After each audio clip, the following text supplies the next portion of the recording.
I'll make a motion to adopt the agenda. Moved by Councillor Meister. All in favor? Passed. Looking for adoption of the regular meeting minutes from May 24th. I'll make a motion to adopt the regular meeting minutes for May 24th. Thank you, Councillor Zimmer. All in favor? Passed. Moving on to our delegations. First, we have Claresholm History Book Committee. Doug leads the history book loan. Step up to the mic there, Doug. You can hear me, can't you?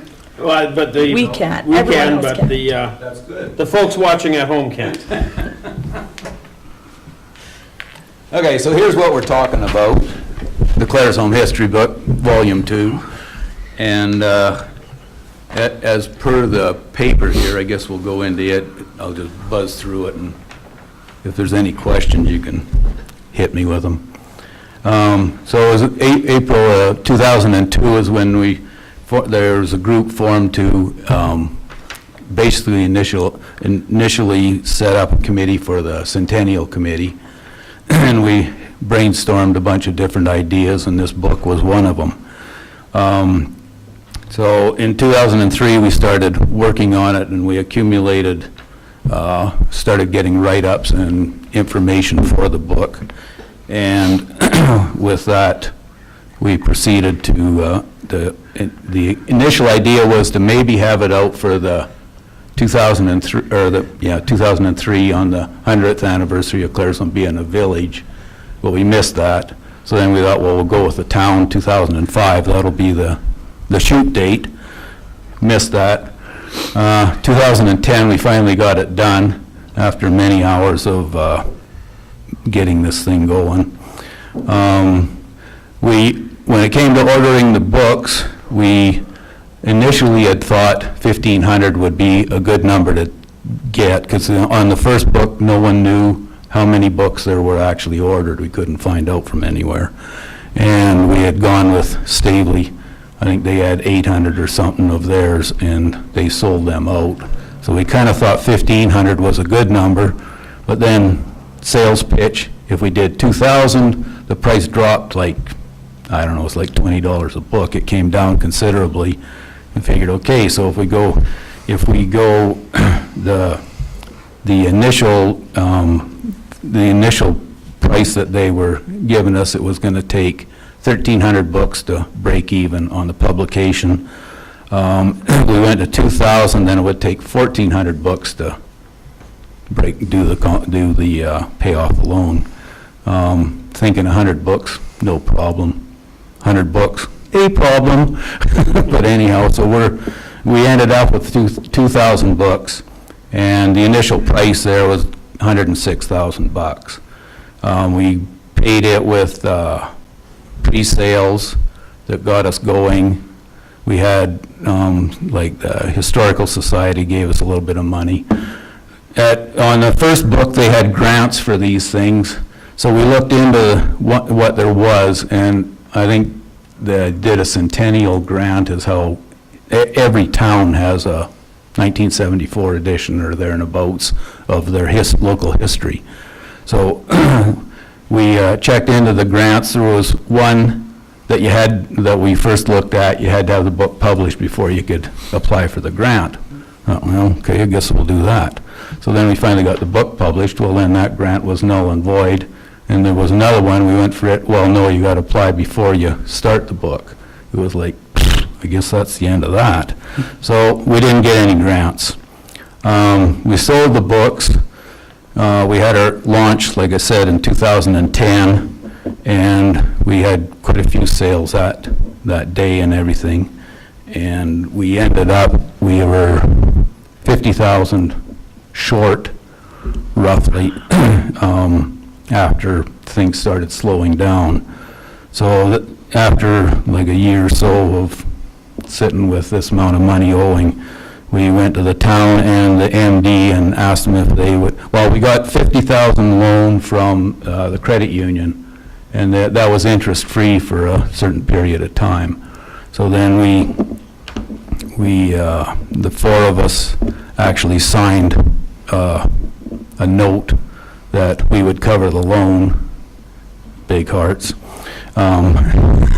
So that was what we did. We signed this loan for the $50,000, and then we decided we would try and talk to the town and the MD as to sponsoring us. So they each sponsored us for $20,000 loan, and that's what you guys have, and the MD had $20,000 loan. So we've been slowly paying that off. As we would get, say, $2,000 or $4,000, we'd give half to each one of you. And so it's been whittled down now. So the town, I think we're left owing $6,500, and the MD is paid off due to somebody finally paid that share off.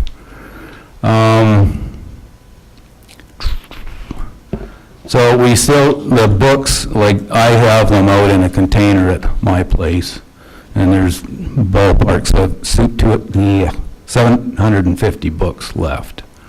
So we've dropped the price down. You know, it started out initially, it was $85 at the launch period. If you bought them pre-bought, you got them for $75, and then we've knocked it down to $65, and right now we're $50 a book. And I mean, it's 900 pages of anything you ever wanted to know about Claresholm and area, and some you don't want to know. But it's quite an intense book. I don't know what, hopefully you've all seen. If you don't, there is a salesperson here that will fix you up with one. So anyhow, that's where we got to now. The library, they sponsored us in regards to, like they had people that would type out the histories for people. If they couldn't do it, we, would have somebody help them write it. And the local press, they advertised for us free of charge, and they did all that kind of thing for us. So all that was muchly appreciated. And don't know what I'm forgetting, but it's something. Maybe we'll have some questions. Okay. Maybe that'll help. Anyone have any questions for Doug? I just have one question. With this, once this loan, if this loan were to be forgiven, with those 750 books left, do you have, what would you do if you were able to sell all of them with that money, with those funds? If I did sell them all? Mm-hmm. If the loans were forgiven and you were able to sell 750 After the happy dance? after the happy dance, do you have a project to do another one, or? No, I think, well, it's in here somewhere that we had stated that we were going to give the money to the library, any profits we ended up with. But didn't realize how far down the line that really was. We wouldn't even buy DVDs. They aren't even in style anymore. Nope. That was my only question. Anyone else have questions? So we, like Kathy Davies, Rob Vogt, Roxanne Thompson, and myself are what's left of the committee. I don't know, we've kind of put the majority of the last stuff into it. That's basically who's doing it now. And as some of our people we had sold books to and everything else, they passed away in the meantime, as committee members have. And we're thinking, yeah, we're no spring chickens either, so best try and figure something out. But that's what we were wondering, if, like, being this, it basically started out as a town centennial project. And we thought maybe the town would I mean, there's no cash outlay, it's just, we might not pay anymore. But. Councillor Kettles? Doug, the money's one thing, I guess, but probably it's a problem having 750 of these big books sitting around your place. Do you have some thoughts as to what you ultimately want to do with them, or has the committee thought that at all, or just going to hold on to them until the odd one sells here and there, or? That's basically the way it's working. I have them in a container at home. at one point, someone thought maybe we could give them to the town and have them go down to the shop, and I said, no. Because I said, I've seen stuff like that, and it sits there for 10 years, and then someone says, well, what is that? Oh, it's a bunch of darned old books there that, well, we'll clean that up, so then pretty soon they're gone. So that's where they're at right now. They've been, And that's not a huge issue for you right now, particularly? I've learned to walk around them, Fair enough. New furniture. along with a fire engine. Yeah, Had to throw that in. And then, if I'm correct, there is currently a bylaw in place for this loan. Yes, that's correct. Okay, so it would just be, It's, in regards to that, it's actually with Friends of the Library, right? Yeah. Yep. okay. That was the other reason we wanted to kind of clean it off. So, I have no further questions. If anyone else does, I think we'll have to just take it for information at this time and then have administration bring us that bylaw and Okay. discuss it from there. So I set a booth up outside the door here for you guys. Anybody need a book? Well, have you tried a recent sales pitch, trying to download them? Oh, let me tell you how we've tried. Okay, never mind. Yeah. And I usually have a box in the back of the truck or something, like in the cab. They are. They're really well done. Well, I was reading it when I was Are there two volunteering at the volumes? museum. I was reading. There's a first volume, and it came out in '74, and that's number 1, and then this is number 2. But this one's twice as thick. In a west wind, it's a heck of a thing to be carrying, because you'll stay where you're at. Perfect. Any, Thank you, Doug. thank you for coming in. I appreciate it. You did a really good job with the book, by the way. It's really well done. It is a good book. It's a Yeah. good book. Pretty sure Thanks. Kareem We'll has try her and picture in there. sales pitch too. It's a very, very good book for anyone who's looking for a. Well, I think I have one, but my wife thinks I don't, so. Buy another one. There, yeah. It's we a got mere one. $50. We got one sold for you already. I got the box outside if you need more. Maybe back in the truck, hopefully it's sealed. No, it's actually in the front of the truck, we're good. He's not gonna throw candy at the parade. Thanks, Doug. We'll be There in you touch, go, Doug. eh? Yeah, perfect. Give them out at the parade, Chelsea was just saying. No, I just said, you're not gonna be throwing candy at the parade from the fire truck. You're gonna be throwing books. books from the parade, we're gonna get sued. You can throw books. No. No. the ambulance along the Well, thank you. So we'll move on then to our second delegation, Claresholm RCMP Detachment Sergeant Rob Harms with his quarterly update. Welcome, thanks for coming. Well, thanks for having me on this beautiful day.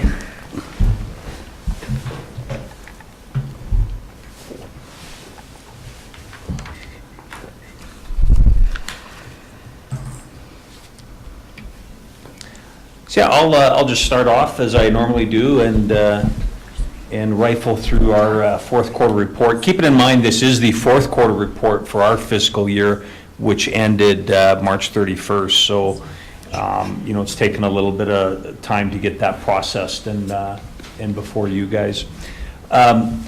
With that said, although it's the fourth quarter report, we are in a new year, being 2022, of course, and I've been having some discussions with my counterpart in Nanton, being constable in there, and one thing I want to do going forward with our reports is maybe talk less about the numbers, because we send those numbers in ahead of time, and talk more about what's going on in the community, and maybe just touch on a few highlights and stuff like that. So I'll maybe take a stab at that tonight and just touch on a few things.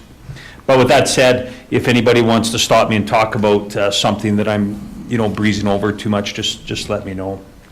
So the package that came out includes the basic cover letter, and then there were some handouts that came out from K Division, one being about the Alberta RCMP app.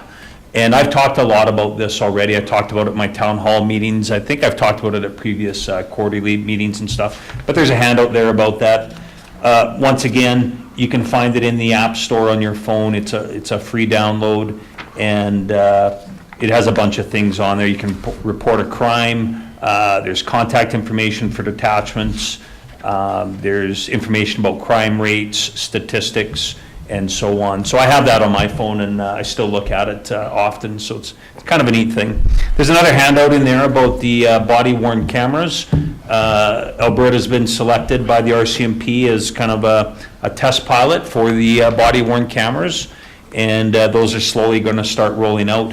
I'm not sure if we're going to see any at the 2 detachments I look after immediately anyway, but eventually I think you're going to see us all wearing them. And I know I tried them out a little bit when I was down in Coots, and they're pretty neat. And of course, it's all about transparency and being accountable to the public and things. So it's just a matter of time before we're all wearing them.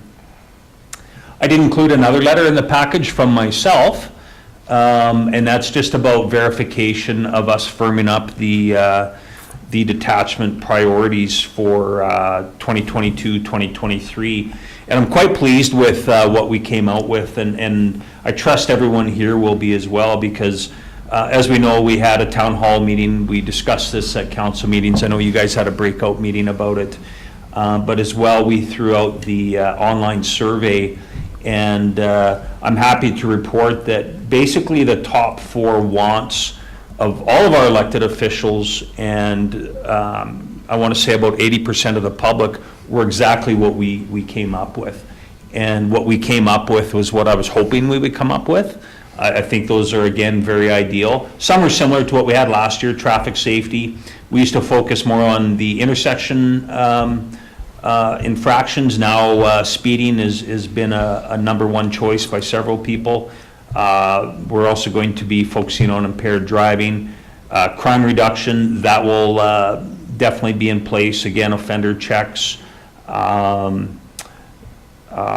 Operation Street Sweep, and I'll talk about that in a little bit, and some awareness campaigns. Again, police visibility. And the newest one on there is point number 4, and I think this council had some feelings about that, being drug enforcement. So that's on there. And we're looking forward to focusing on all of those. So that's what's in the works for priorities. Moving on to the report, I will just scoot right over to page 2, being the community priorities. I'm not going to break this down too much.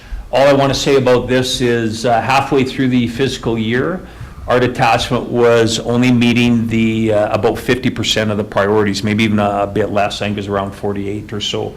I'm happy to report that we closed off the 4th quarter meeting almost all of the priorities. We only missed out on 1, so it's basically we've met 88% of the priorities. So I'm quite pleased with that. The one we fell short on was intersection enforcement, and I'm not 100% sure why we fell short on that. The target might have been a little bit aggressive. I know we had some manpower issues and things like that, but overall, I'm quite impressed with that.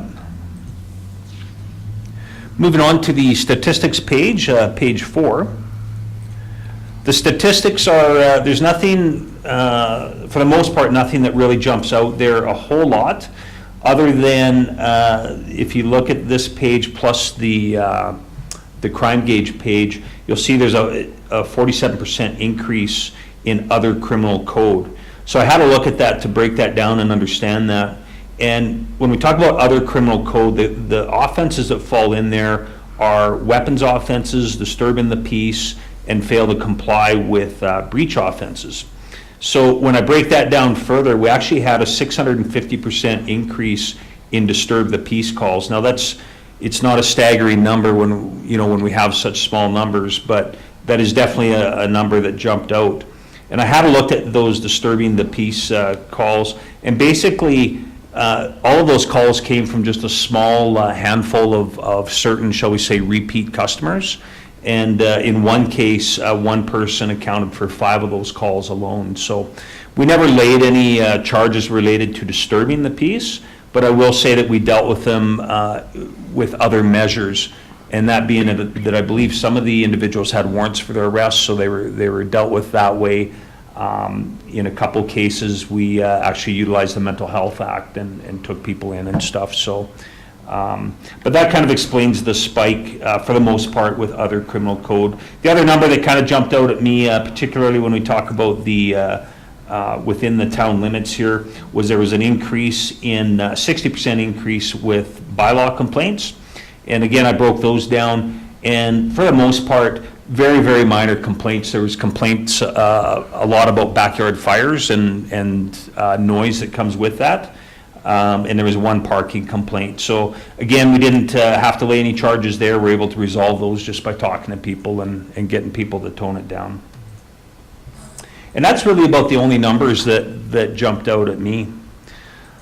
I'll move on to our resource page, which is page 5. I think I talked about this the last couple meetings. We are looking really good staffing-wise. We are still hubbed with Nanton. Nanton right now is at full staff with a complement of 4.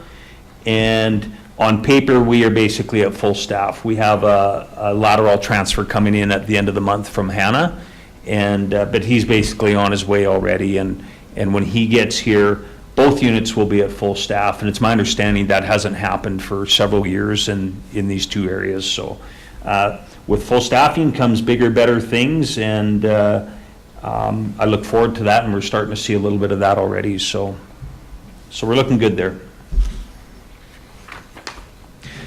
The rest of my report, basically, I have the crime gauges, and everybody knows I love these pages. It's just a quick snapshot at where we're at. There's that 47% increase in criminal code that I spoke of. And then the next 4 pages are actually 2 reports. The first one's entitled Claresholm Provincial Detachment. Just as a reminder, that is our statistics for the entire detachment area. And then the next page, Town of Claresholm, that is the statistics within the town limits sort of thing. So it's a bit of a breakdown there. So again, I won't go over those numbers. You have those before you, but by all means, if you have any questions, let me know. So one of the things, like I said, I want to do different is just talk about some of the things that are happening. And I just want to talk about some specific calls.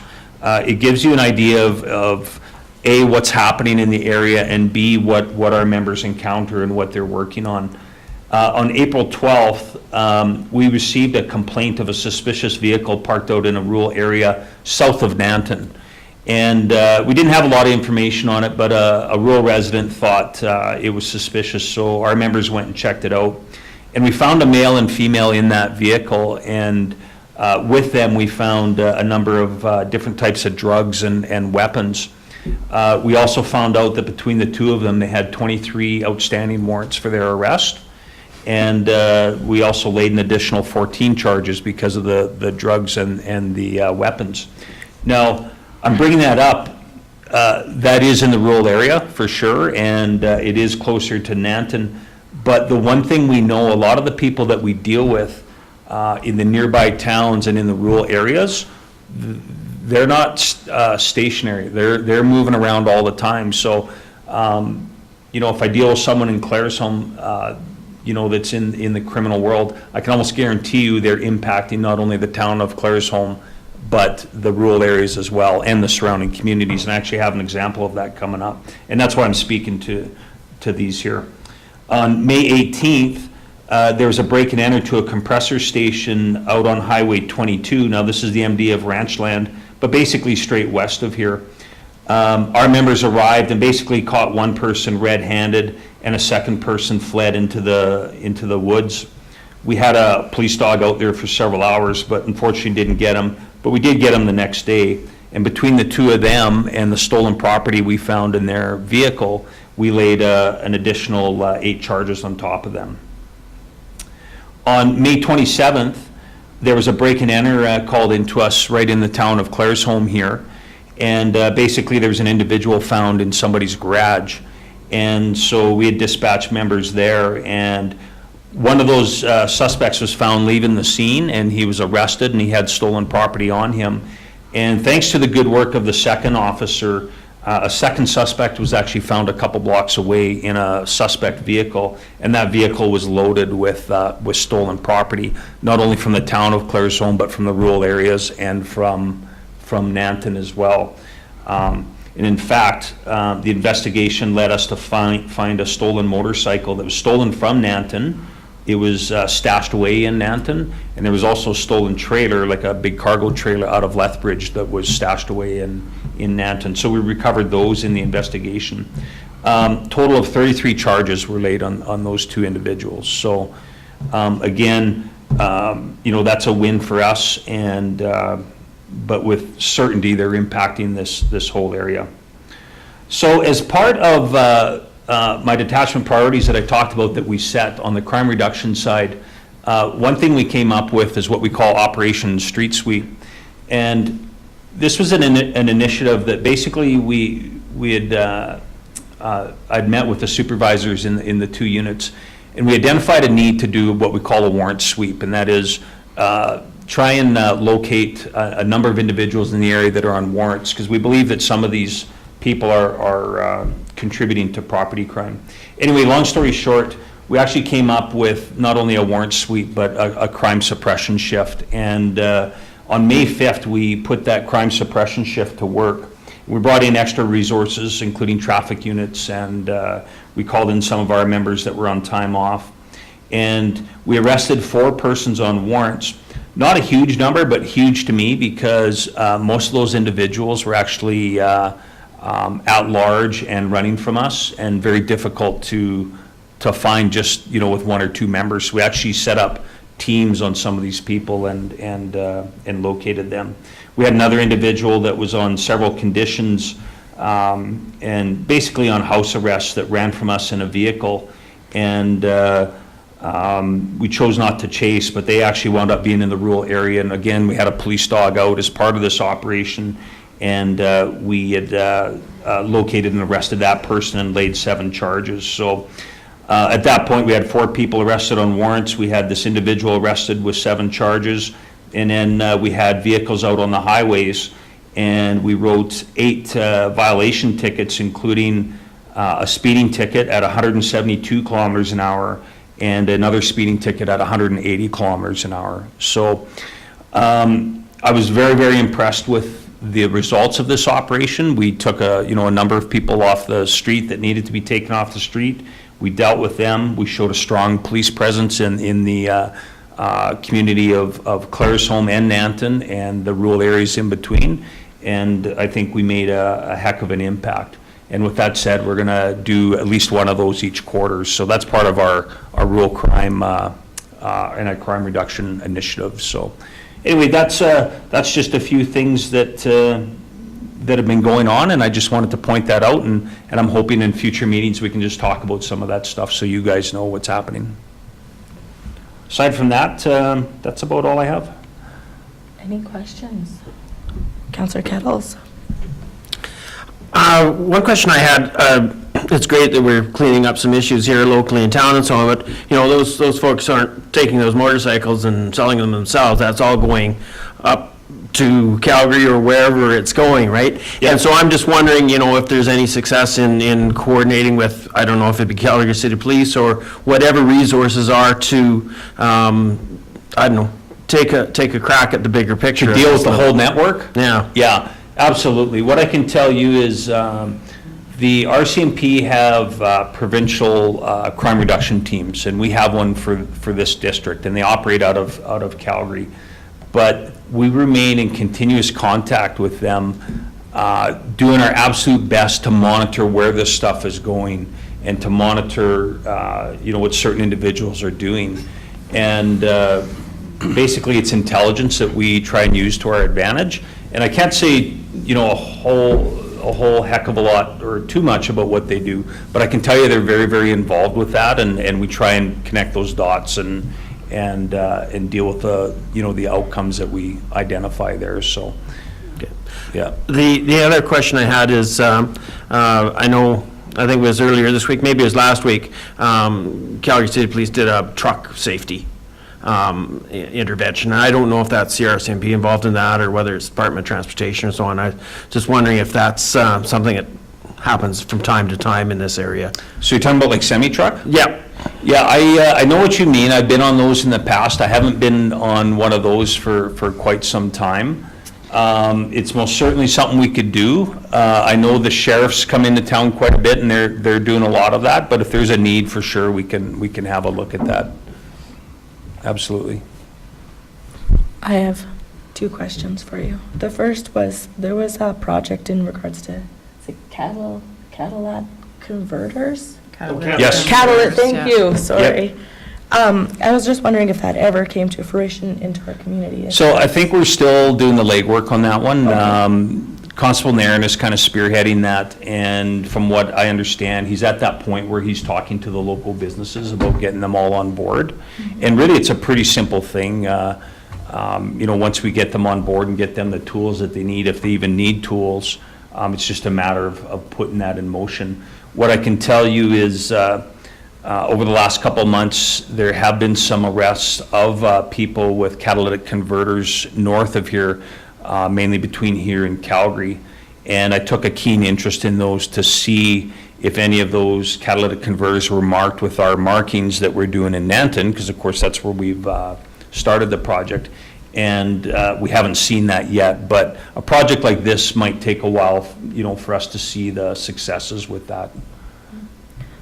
And then my second question was, a few of the citizens in the community have talked about response times. So I know that we sort of share with Nanton a little bit, and I know that there's a lot of times that Claresholm gets pulled to other communities. Does Nanton just stay in Nanton? Is there ever a time that they come and patrol Claresholm? There's just there was a few concerns just brought forward with that in regards to it, and I get that there's a whole lot more citizens than there are RCMP officers, so of course you get pulled into all sorts of different directions, but. Yeah, I haven't heard of any concerns myself. I know I do keep an eye out for the obvious, like the obvious excessively long response times and so on, and I haven't seen anything. Doesn't mean that it's not there, just something I'm not aware of. But, yeah, I'll gladly speak to that, because Claresholm is hubbed with Nanton.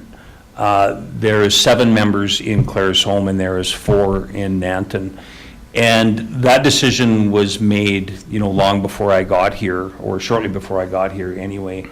And, people often ask me, well, what does hubbing mean? Well, hubbing, when we talk about this, is really the amalgamation of resources and the combining of members onto one schedule.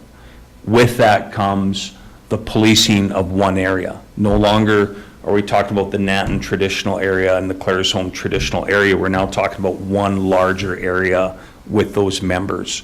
So we have more members. We hope we can do more. But with that said, when we talk about a larger area with those members, it is very possible that all members that are on duty may find themselves in one particular area of that entire detachment area. So does that mean it's going to create longer response times? I don't know. It depends where that next call comes from, right? I mean, it could. We also prioritize our calls, right? There's people that call that want the police right now, but if those calls have no urgency to them and we're dealing with something that needs to be dealt with, we'll make that decision to, maybe deal with that at a later time that day or something. So it's kind of hard to explain, but basically those resources have all been amalgamated into one schedule, one unit, and now we're policing one big area. With that said, it is very, very typical if we have the Nanton members on and Claresholm members on, for them to kind of hang out in their areas and, deal with those calls while they can. So, but yeah, if a serious call comes in where we need multiple resources, they will, unite together and go to that call. So now we do put some thought into that. Our detachment areas include Highway 22, which is on the other side of the Porcupine Hills. That's not that far as a bird flies or as a crow flies. It is sure far when you think about the only way to get over there is Highway 520 and Highway 533 at Nanton. And we find, I've actually gone over there a couple times in the last couple weeks, and you might as well plan for a couple or a few hours once you get over there. So if we're deploying resources over there, we are very mindful that those resources are basically out of reach for this area. So we make sure that we have resources in this area here. So, there is some thought process that goes into it, if that makes sense. Mm-hmm. And the one thing, that I absolutely have to throw out there that people often don't think of is if we get our resources flooding to, I'll just say, a corner of one detachment, and we find that our area has no more police coverage from us, it doesn't mean that we're in a position not to respond quickly. We always have off-duty members at home. Most of them, or a portion of them, have police vehicles at home. And they can respond very rapidly if they're called to service. So that's kind of a backup that's in place that often we don't talk about, but it's a very powerful thing to have in our back pocket, if that makes sense. Oh, thank you for the clarification. I think Yeah. it's great to. Does that kind of address what you're Yeah, what you're asking? absolutely. Yeah. And I think it's just the understanding of how it all works and Mhm. makes it a little bit easier Yeah. when you're. So we have to be mindful too, and people can kind of interpret that different ways. Is that a good thing or a bad thing, as far as what I'm talking about with resources? There's a lot of advantages to hubbing. For example, the projects, right? Like I talked about Operation Street Sweep. We pull our resources together, and we actually, hit the areas we need as a bigger team versus maybe that one or two members. If we find that, say, Claresholm is busier one day, there might be members that come down from Nanton, and then we have that increased police presence. It works the other way as well. If Nanton, if we have a lot going on at Nanton, yes, there's going to be some resources that also go up to that Nanton area. So there's pros and cons, and it probably depends where you're at and what you're dealing with as far as whether you think it's a positive or a negative. But we definitely do our very best to make sure that, we deal with all the calls in a timely fashion. And as you've seen, I think when I sat down here, there was a police car that went by with lights and sirens, and, that'll continue where it's needed, so. That's great. Yeah, thank you. Did anyone else have any questions? No. Thanks again for coming in Hey, and thank giving you. us your update. I appreciate all that you do for us. Thank you very much. Thank you. Thank you. Thank you. All right. Move on then to our action items. Bylaw, I need better glasses.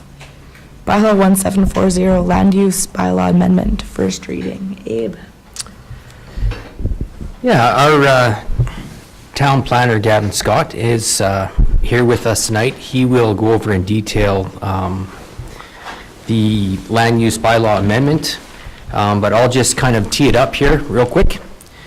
The purpose of the amendment is, there's a series of amendments taking place to the land use bylaw, specifically to promote orderly, economic, and beneficial development, to enhance efficiency and service levels, and to bring the land use bylaw up to date with various new uses, for example, tourist homes, cryptocurrency mining, and clarity for sheds not requiring a permit. Additionally, administration was given direction from council and the Community Development Committee to review policies, bylaws, and procedures, and to streamline development processes and add clarity for applicants. And so these amendments are done with an eye to council's strategic plan and direction.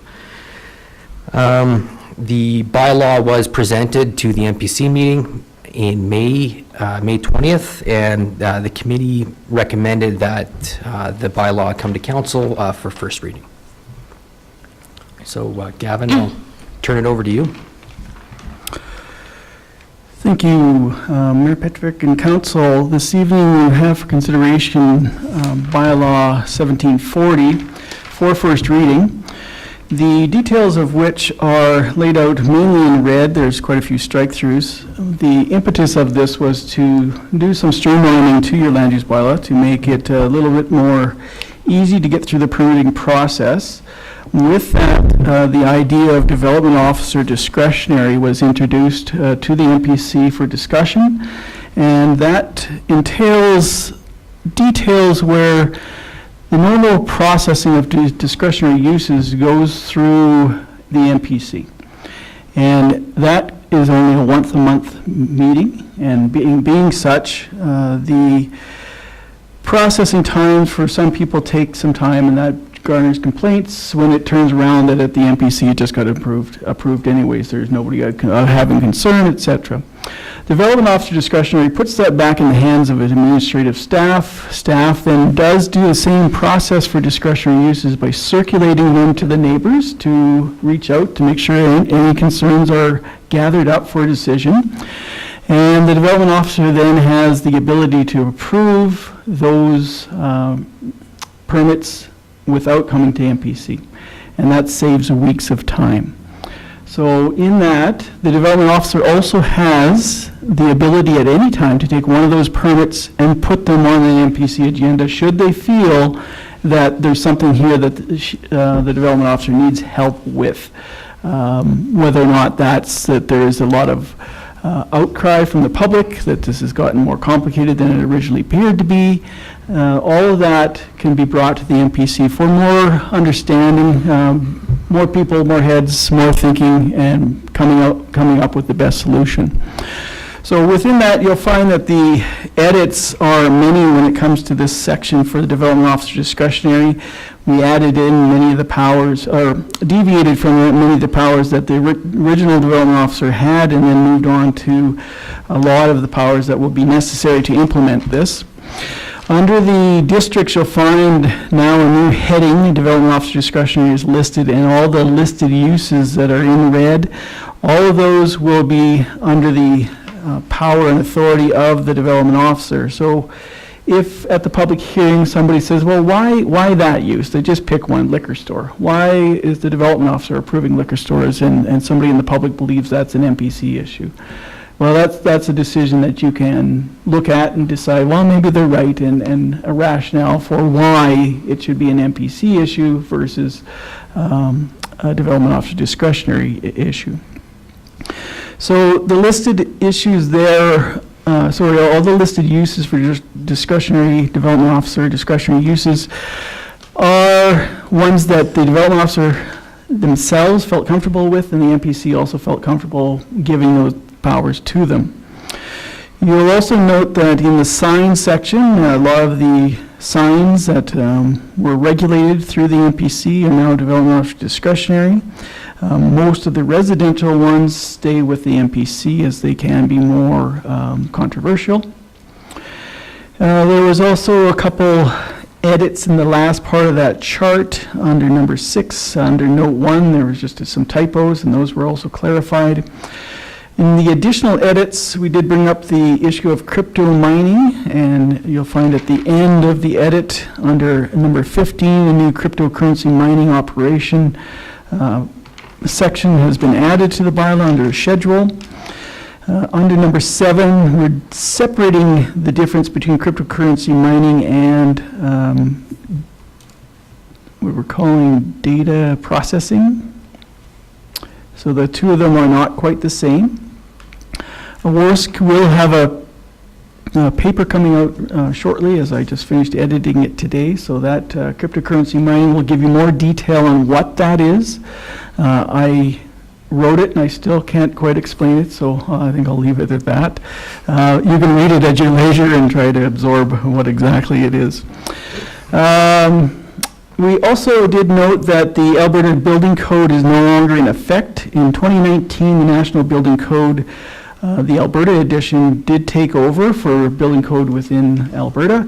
And from that, all references to the Alberta Building Code have been replaced, as well as you'll find under number 12, which appears in Chinese in your package, but is on the screen here as showing the required barrier-free parking spaces.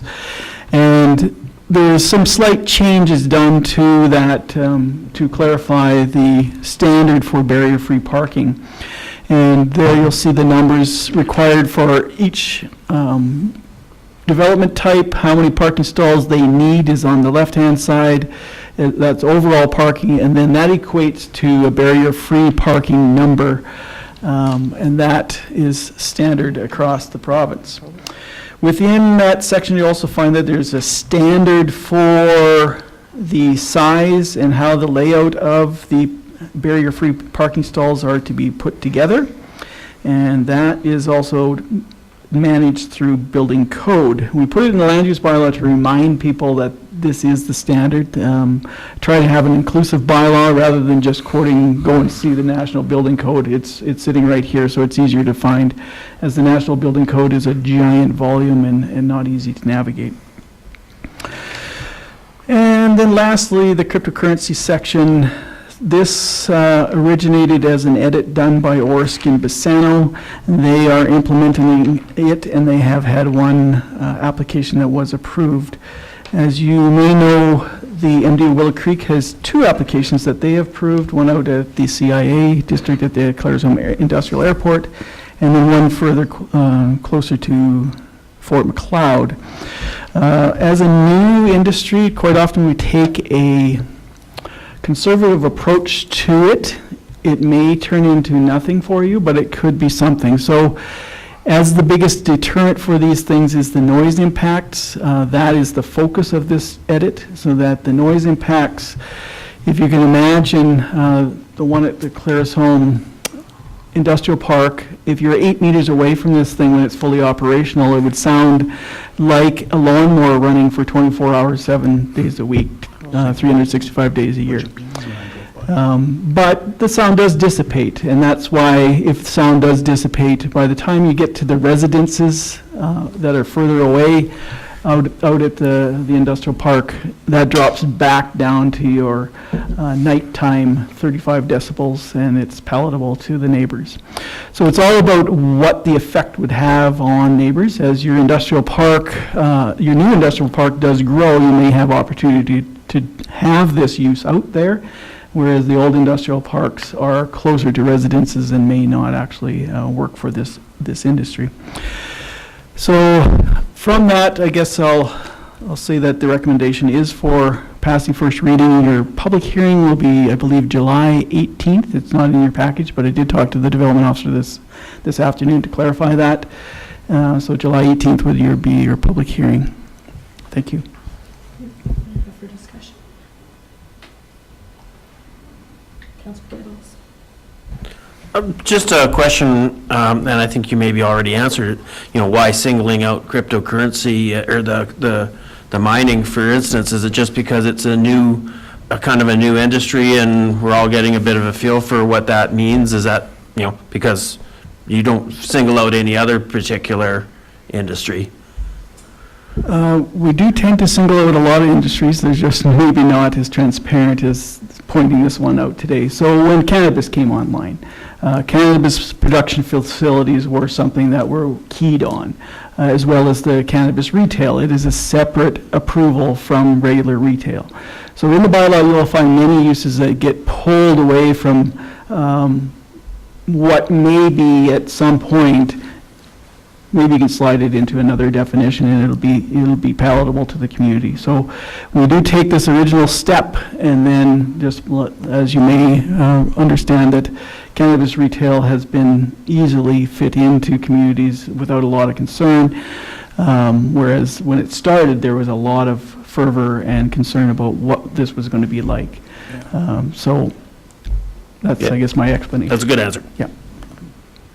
Any further questions? We are looking for a motion to give this first reading. I'll make that motion. Moved by Councillor Schlossberger. Question? Moved by Councillor Schlossberger to give bylaw number 1740, a land use bylaw amendment, first reading. Thank you.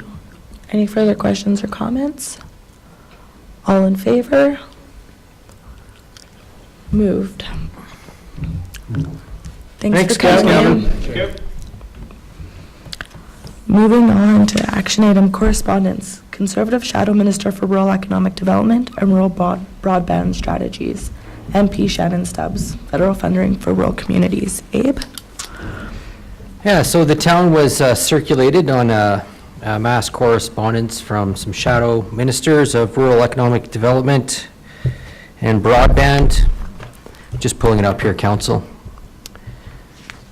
And they're looking for, looks like they're looking to engage the public and councils generally on the challenges of economic development in rural communities. outside of big centers, big cities. And specifically, they're wondering, looking for feedback on three main challenges that we are facing. Any discussion from council? Do you want us to send some feedback to them? Do you have anything specific, any feedback you'd like, or would you like administration to take care of this and respond to them? Open this up for discussion. You, administration can look after that. We don't need anything specific. It's all been addressed. Any further comments? Are you looking for a motion? Oh, sorry, go ahead. Nope, Councillor. it'd just be beating a dead horse. We've told them what we've thought multiple times, so.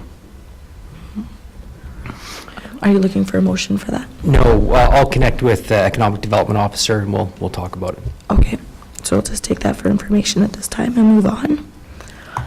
Number 3, correspondence. Honorable Rick McIver, Minister of Municipal Affairs, funding allocations for 2022. Abe? So official correspondence from the minister just regarding our MSI allocations for the year, both the capital and the operating. Additionally, the CCBF, which used to be the Federal Gas Tax Fund funding. No surprises here. These were given to us, these numbers were given to us or predicted for us previously by the province, and they're bang on with what our what's in our budget. So. Any further questions or comments? For information? Everyone's seen that. We have the same funding for 2023 as well. Yeah. Yep. Take it for information if everyone's happy, and we'll move on. Yeah, happy is not the word. If everyone's finished with this discussion. Satisfied, I guess. Moving on. Correspondence. Honorable Rick McIver, Minister of Municipal Affairs, Local Authority Elections Act, and Municipal Government Act engagement. Abe? Yeah, so again, more correspondence from Municipal Affairs. Following up after the election, often the province will try to engage municipalities following an election on ways that perhaps the Local Authorities Election Act could be improved. So looking for feedback on the election process. There's a couple of key items they're looking into here, and just let me pull them up here. So they did receive a number of concerns, the province did.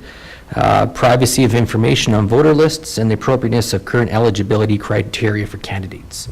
And so they'll be engaging on those items. The Municipal Affairs is also looking to engage the province on the code of conduct and the appropriateness or the effectiveness of the code of conduct bylaws.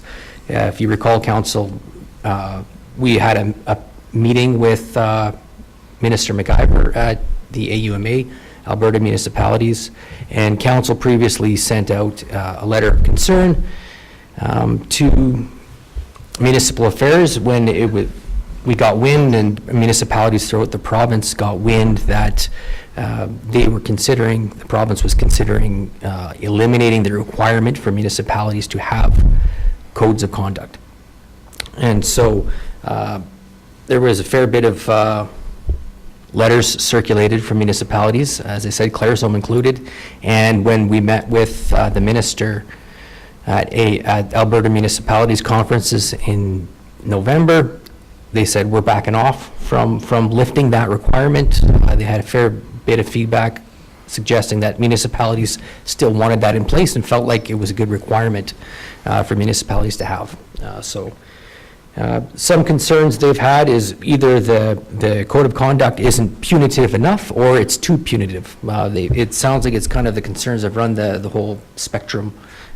So they're looking to engage on that, and there is a survey that is open for one more day, and that's specifically for councilors. The website to access that survey is in the correspondence. So I would encourage you to, if you have a few minutes, to fill that out and let your thoughts be known. Open this up for discussion, Ed. Other than I'm glad they decided to keep it, because it is, Yeah. I'm glad it was there when we needed it. And that is one of the questions on the survey that you'll have to answer. So, I think we had the conversation where it was It's one of those supposed to things be that- in November, so that was, It may seem tedious, and you hope nobody will ever have to use it or enforce it, but It's nice to have it when you need it. So we can take that for information if everyone's agreeable and move on. Moving on, correspondence. Honorable Rick Orr, Minister of Cultures. Call for nominations, 2022 Stars of Alberta Volunteer Awards. Abe? Yeah, so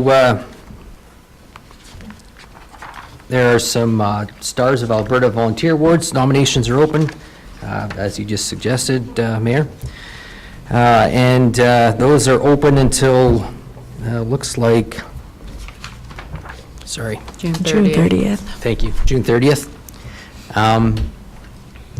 Just to recognize the important contributions that volunteers make throughout the province. I think it's a really nice gesture, ceremony, award. If you have anybody, council, that comes to mind, let us know. Administratively, we can work on a nomination.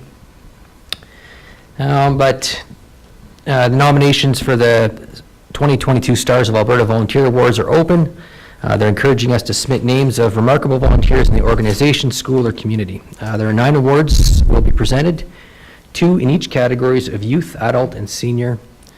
In the Breaking Barriers category, 3 awards will be presented to outstanding volunteers who are addressing racism, advocating for 2SL, LGBTQIA+ inclusion, and fighting gender discrimination. Questions, comments, concerns? If everyone's agreeable, we'll take it for information and move on. Correspondence, Alberta Municipal Affairs, invitation to request a meeting with the Minister, 2022 AM Fall Convention. Abe?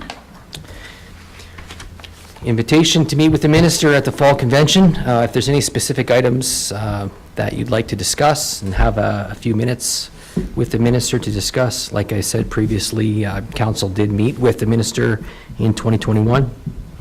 Deadline here is July 8th for us to connect with them. So any thoughts from council on this? Thoughts, comments, Councillor Kettles? If I'm remembering correct, we're only going to have 2 members there. So if they're comfortable with that process, then we could, certainly if we have some questions or we want to bring it to minister, but there'd only be a couple of people there. And I suppose Abe. I'm fine with bringing forward whatever needs to be brought forward to them. Okay. They didn't have any concerns that needs to be brought forward at this time. We'll send you out a reminder in a week or 2, see if anything's come to mind. How does that sound? Yeah, it'll be nice. It'd be nice to have all of the previous correspondence in terms of the code of conduct, all of those changes before we decide to make this meeting or not. But we'll take it for information and move on. So, correspondence, Alberta Treasury and Risk Management, loan account paid in full. Abe? Notification from Alberta Treasury Board and Finance that the loan for issued in the sum of $970,000 has been paid in full. And that loan was for improvements to the golf course. Questions, comments, concerns? Take it for information and move on. Yeah, and we'll have to bring, at a future council meeting, that bylaw can be rescinded, so just bring that back. Absolutely. All right, number 8, correspondence. Various municipalities increasing utility costs. Abe? So we're familiar with the correspondence that's circulating around right now amongst municipalities and on council agendas throughout the province. We've just kind of lumped them together to make the agenda look a little bit cleaner, but we have several regarding utilities. And we have, well, we'll deal with the item at hand here. Council previously sent concern as well regarding utility costs, sent that out to the province, just expressing concerns about the increased cost of living and T&D charges and general inflation. So this is just more of the same from other communities throughout the province. Questions, comments, concerns? No, I think we'll start seeing a lot more of these letters. I was hearing on the radio today a lot of other municipalities, just with the pricing of fuel, just take the pricing of fuel alone to run your town equipment. They've already hit 3/4 or 80% of their annual budget, and we're only at month 6 of the year. So there's a lot of municipalities out there that are scrambling to find or cut back services to try to find, and that's just for price of fuel, let alone. Utilities. Yeah. I think they increased interest rates again today, and I know that's going to hit a lot of new homeowners who aren't in locked interest as well. One thought I had with this, would it be, I guess, punitive to resend this out and include even, what is our federal FMC voice that we're a part of as well, to see, because I think a lot of it has to do with the new carbon taxes as well. I don't know if we hit them up with our letters first off, but just a thought when I was reading it earlier. We didn't issue that to them, but we can if you'd like. I feel like it's difficult because you want to keep writing letters, and it's really difficult because they don't seem to want to listen to it. So take it for information at this time and move on. Correspondence, various municipalities, Alberta Provincial Police Force. Gabe? Yeah, and so more correspondence regarding the provincial plans for police force in the province. There's a fair bit of opposition, and it just continues to circulate. These letters are on the agenda for your information. Questions, comments, concerns? Councillor Kettles? It's just, the more that we talk to the sergeant here, and the better I understand, what they're doing in our area, the happier I am with our current situation. And, I just have no concept as to what a replacement force might look like. It would be, I don't know where we would even begin. We'd be setting ourselves back 20 years. I think so too. Have we added our letter to this? I don't think we have. Have we, in support of the RCMP and against the APP? Yeah. Yes. Yeah, we have. Banging your head against a brick wall, seems like. Just take it for information and move on. Well, and I will say, Council, that the correspondence that was circulated about the code of conduct was enough to make the minister and their department back off on pushing anything too quickly, and made them pause a little bit, so. We'll keep our fingers crossed. All right. Correspondence, Rowan House Society, invitation to picnic with a purpose in High River. Abe? Yeah, so an invitation for the mayor to join the first annual picnic with a purpose. It looks like this meeting has transpired already, unfortunately. By the time we got it, it wasn't in enough time to get it on a council agenda before it happened. But Rowan House is situated in town here. We have been in collaboration with them. Our FCSS has worked with them, basically provide domestic abuse supports.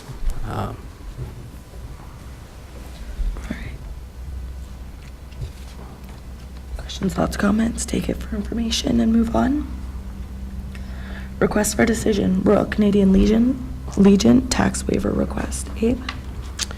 Yeah, a request from the Legion regarding waiving the municipal portion of their property taxes for the year.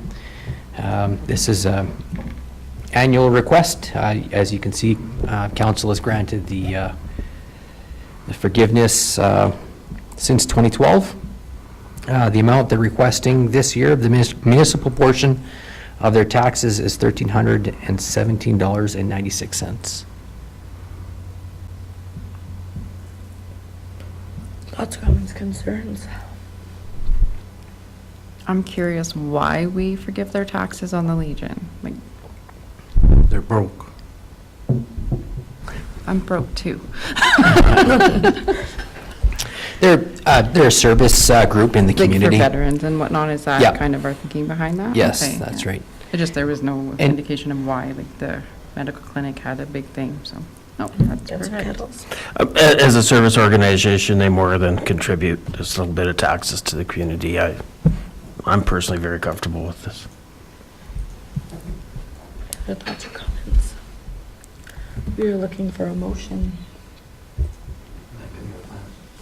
Moved by Councillor Carlson. Question? Moved by Councillor Carlson to cancel the municipal portion of the 2022 property taxes levied on the property located at 414 53rd Avenue East in the amount of $1,317.96. Further questions, comments, concerns? All in favor? Passed. Moving on, request for decision, Claresholm Farmers Market. Abe? Claresholm Farmers Market is looking for council's approval to use Amundsen Park for the farmers market season. They are aware that there will be construction probably near the end of the farmers market season, in which case they'll position themselves on the north part of the park. But essentially, the season runs from July 6th to September 28th, and they'll be using the park from 2 to 7 p.m. Every Wednesday. So, yeah. They ran last year in the same place. Was that, Corinne, was that the first year last year? Or okay. But they ran there last year, 2 years. Thanks. It seems like I attended a couple times, actually, really nice events. Councillor Kettles? Have there been any concerns from neighbors barking or loudness? Have we heard any concerns from anyone? I haven't heard anything. Okay. I know they were planning on using the gazebo as well for music. Is that something that we need to close off for them, or are they just going to use it as a first come, first served type thing?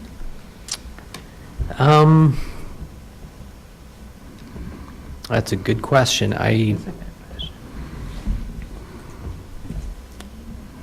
Yeah, that's, I don't think that's in the request. But hopefully if they needed it, people would clear out for them. I can find out if we need to.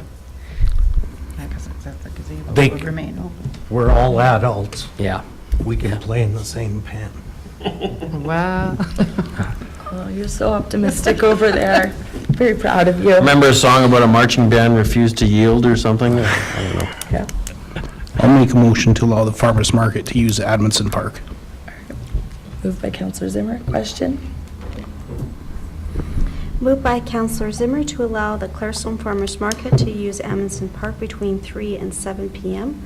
for the Claresholm Farmers Market for the 22 season, or until the area requires closure for the plaza and pavilion construction. Any further questions, comments, concerns? All in favor? Passed.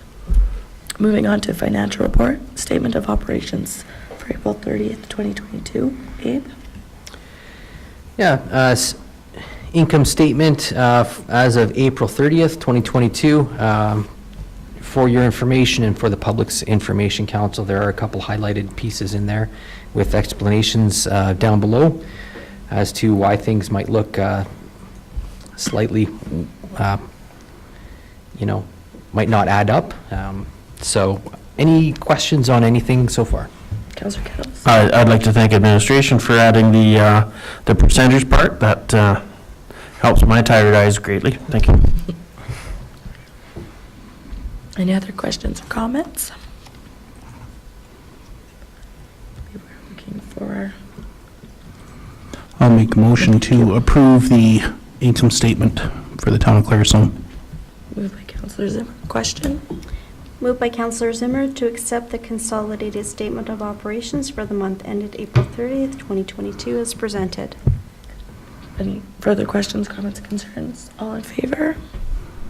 Passed.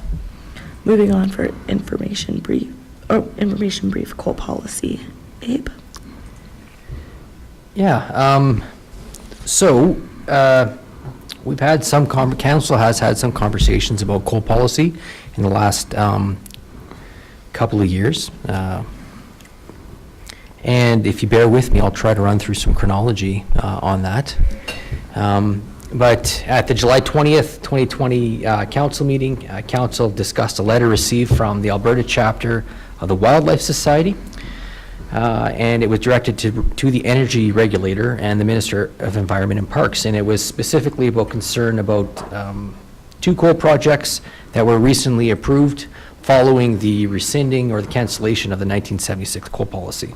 And council's direction at the time was to write a letter to the Alberta Energy Regulator and Minister of Environment stating that the town of Claresholm's position is that the promotion of exploration of coal in Alberta is not conducive to the protection of the environment, and that the actions were harmful to the environment. A news release from January 18th, 2021 indicated that a decision was made to cancel 11 recently issued coal leases and pause any further coal lease sales on former Category 2 lands. And MLA Roger Reed came to council in February 8th as a delegation to discuss the 1976 coal policy. And the minister earlier that day, who at the time was Sonia Savage, announced that the policy was being reinstated with plans for public consultation before changes were made. And at the same council meeting, council received a letter from Mayor Craig Snodgrass from the town of High River regarding the reinstatement of the coal policy, and it was taken as information. At the April 26, 2021 council meeting, correspondence was reviewed from the town of High River requesting the town's support to encourage the province and the Alberta Energy Regulator to cease all exploration on Category 2 lands within the eastern slopes of the Rockies. And so just a follow-up, we have received more correspondence. You'll see it at the end of this package. It's from High River again, discussing coal exploration concerns around that. And we also have a coal policy for Alberta 2022 and beyond on the agenda as well, which was an independent review of a coal policy for Alberta. And Councillor Carlson has requested to have this discussion item on the agenda tonight, so maybe I'll just turn it over, Councillor Carlson. Thank you. So, yeah, we've been going back and forth on the coal policy for a number of years, to the point when we were first elected 5 years ago, it had come up before they'd actually rescinded the 1976 policy, where they were looking at doing some exploratory drilling. At that time, we thought it was basically for research and knowledge and mapping. We were incorrect. It led to the rescinding and the opening up of lease operations. In that time, we've seen a few issues come up in regards to potential headwater disruptions that are very concerning, especially in a year like we've seen today. I mean, we've got a little moisture out there right now and everybody's smiling and happy about it. We also know that we've got 1.5 meters of water to fill in Clear Lake before any water starts running down Willow Creek at this point. So we've got some water challenges within our community. And being that we're in the constituency of Livingston McLeod, all of that land to the BC border is part of our responsibility as well. So when this policy came up, and the work that Ron Wallace and Fred Bradley and a few other folks had done, I point those two out strictly because of their expertise, being former environmental ministers with the PC board and the National Energy Board. It came to light that we needed a better quality policy. And while doing this policy management, the Joint Review Panel came out with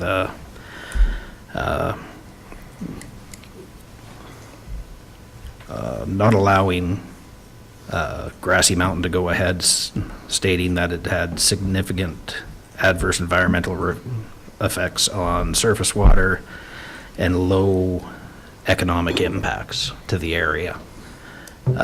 So when we go through this policy, and I'm sure everybody's had a chance to read it, it makes several recommendations. And at this time, I would like conversation about Claresholm, much like High River has done, and put support behind this policy going forward. I think that's a great idea. Coal mines are great for economic development, but not in my backyard. Well, it's a $1 billion a year tourism industry, and if we wreck that for a couple $1 million a year, I don't think the trade-off is worth it at all. And if it poisons our water, If we look at it from an economic point of view, it is 0.2% of our GDP in Alberta and 0.4% of resource revenue, and it equates to 0.06% of the jobs in Alberta. that much. 0.06. So it is, there is a degree of NIMBY. I will 100% agree with you. We definitely focus on the fact that if anybody has been up through the Coal Branch south of Hinton, my wife's family originally homesteaded out there.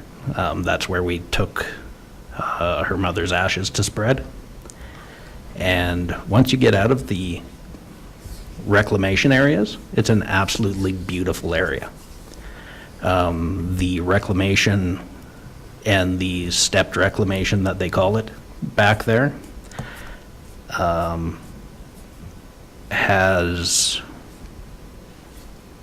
no natural aesthetic to speak of.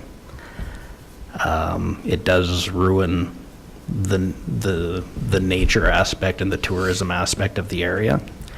There has been economic impact to that area.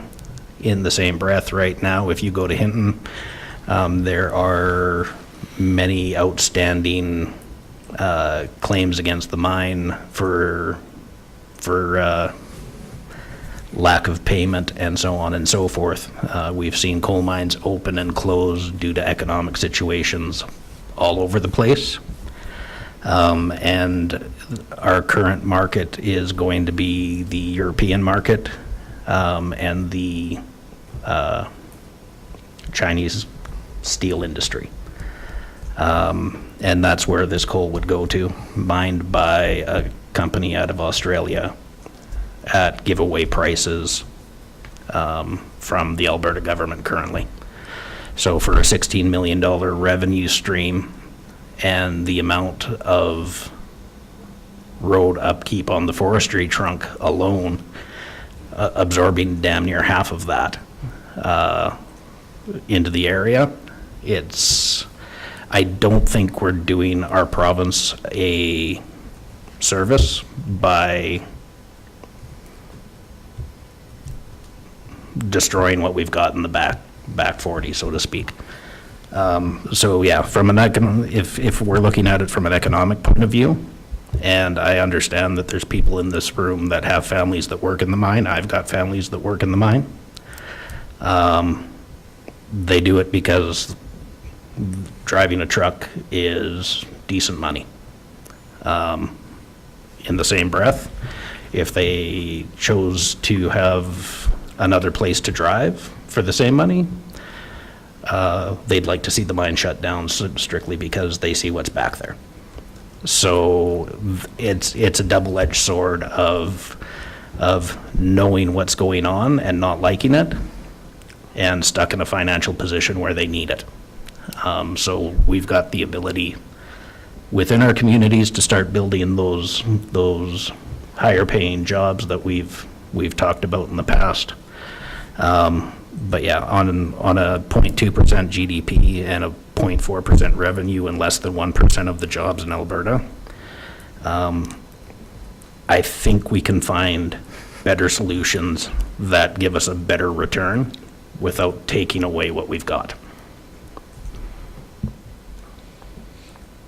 Like I said, great for economic development. I've been to the mines. I hear about it on a regular basis, not in my backyard. It can stay in BC, and I will take my 4 days of freedom from my husband. So I am happy to agree with looking at some coal policies as well. Councillor Kettles. Just to help my understanding, this document has been put together by a group of concerned citizens and stakeholders and such as a policy proposal. Do we know if there's anything forthcoming from the government as it sits, or has that been fairly quiet?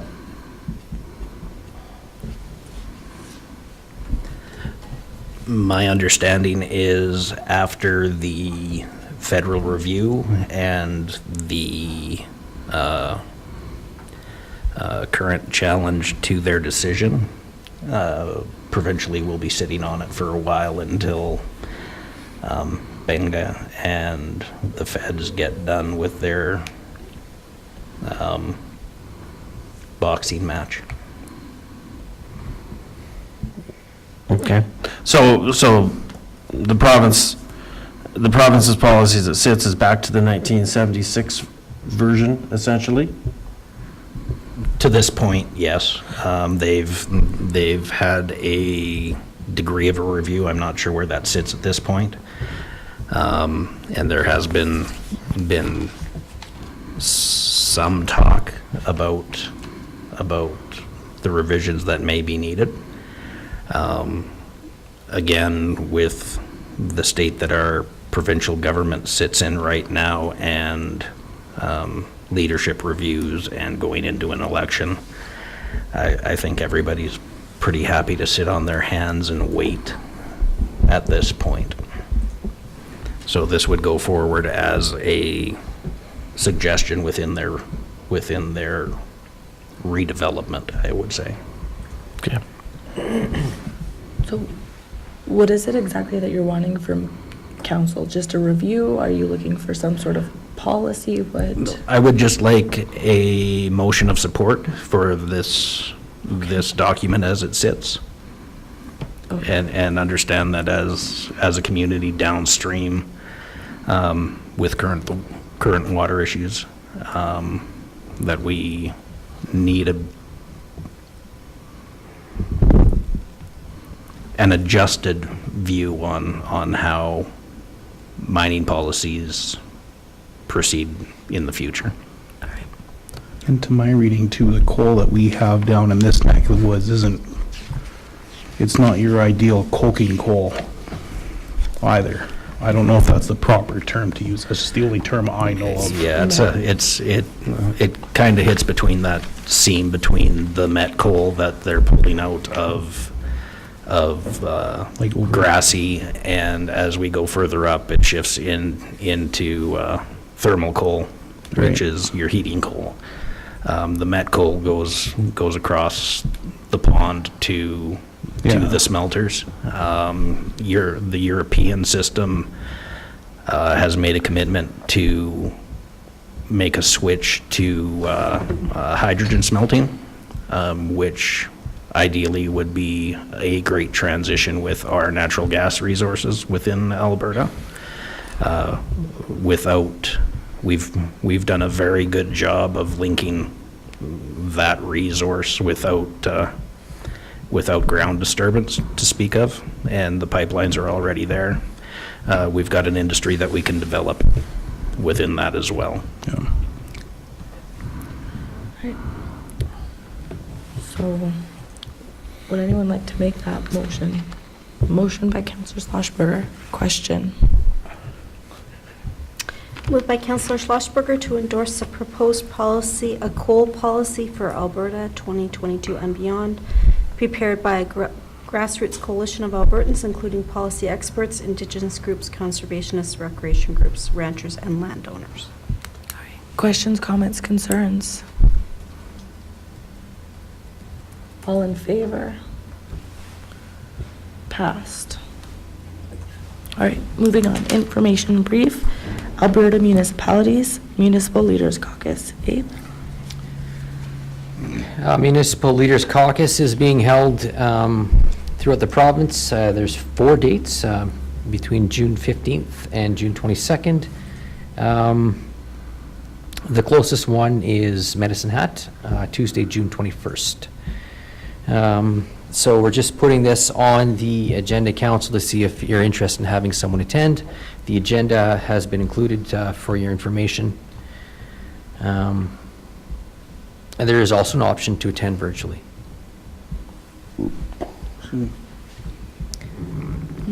I feel like there's one coming up in September, so it's pretty close back to back. Anyone interested? Going once, going twice. Take it for information at this time then, and we will move on. 16, information brief, water shortage response plan. Abe? Yeah, so the water levels in the Pine Coulee Reservoir are quite low. They never filled back up throughout the winter and into the spring to normal fill-up levels, just due to low precipitation, and throughout the winter and into the spring. Seems like maybe a bit of a strange conversation to have right now at the very moment. However, it's the rain, while it is welcomed, is going to do very little to bring those water levels up to where they need to be. So this is just an information brief to council and to the community that we do have a water shortage response plan that we follow. Essentially, right now, the water level is at 1046 as of June 10th, 1046.71 meters, and a water shortage response plan, stage 1 trigger is 1046. And I was speaking with Alberta Environment today. They have begun releasing water from the reservoir. They expect that it could hit that, depending, of course, on how much precipitation we get, but within 2 to 3 weeks, we could hit that. Stage 1 trigger. In which case, there are actually 5 stages in our shortage response plan, and at different levels of different triggers. Different levels of that reservoir will trigger different stages of the response plan. So I'll just review those briefly.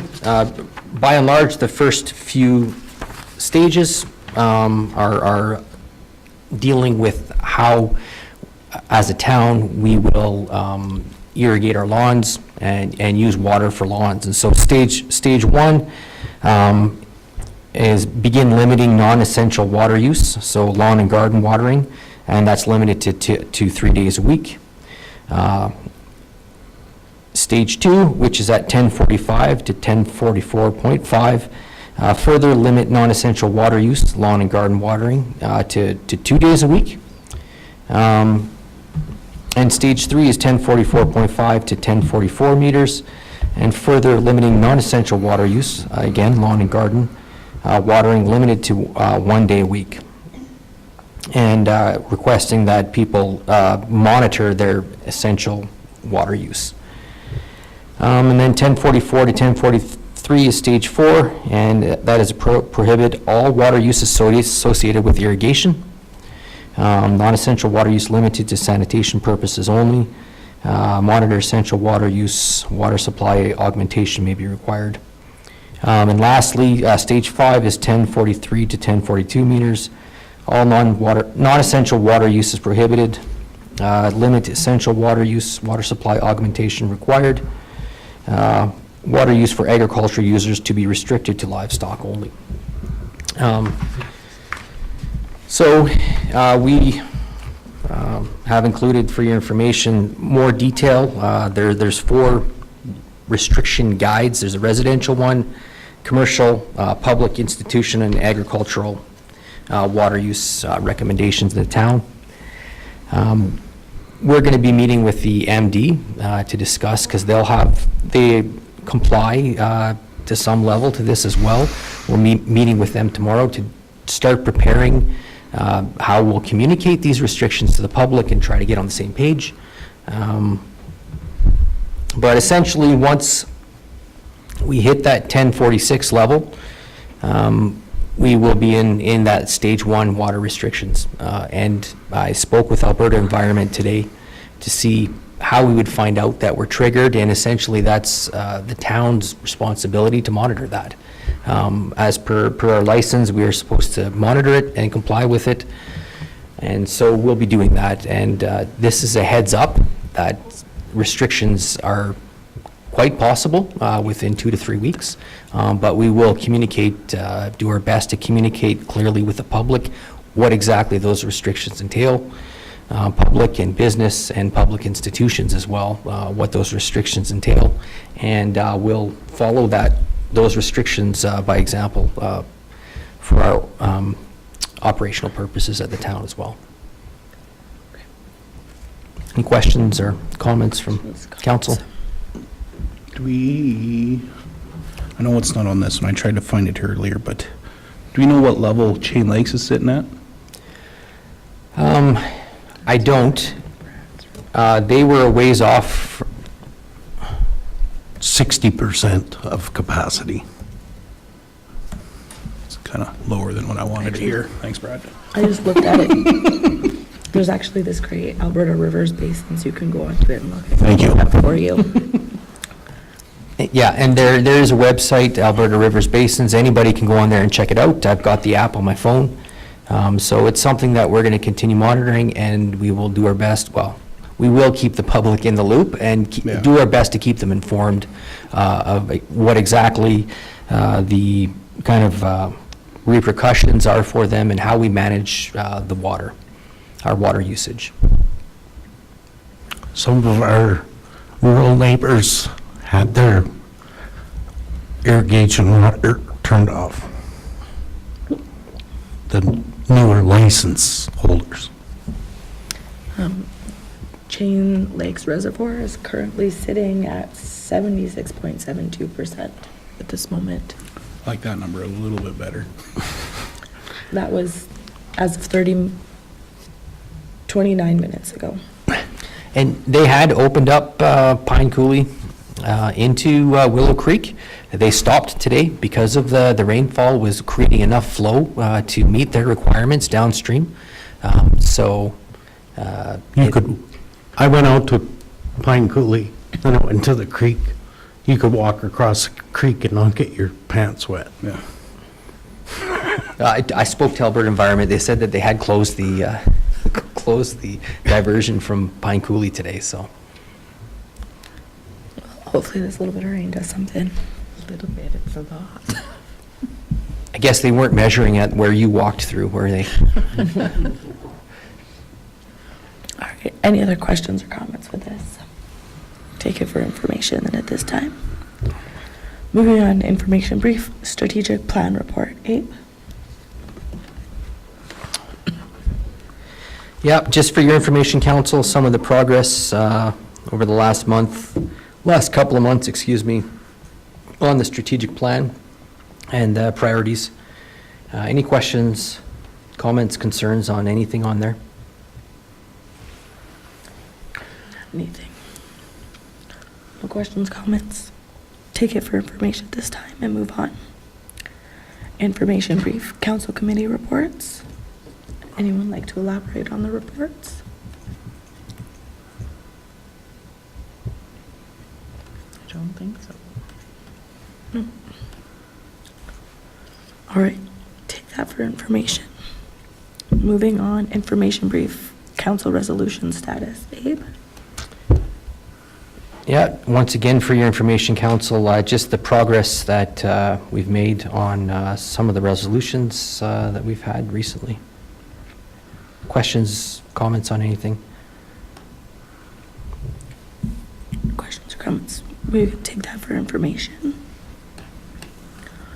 Looking at for an adoption of the information items as presented. Moved by Councillor Kettles. Question?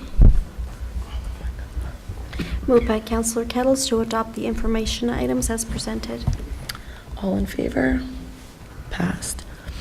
We are looking for a motion to go in camera to discuss personnel FOIP section 17. I'll make the motion to go into in-camera.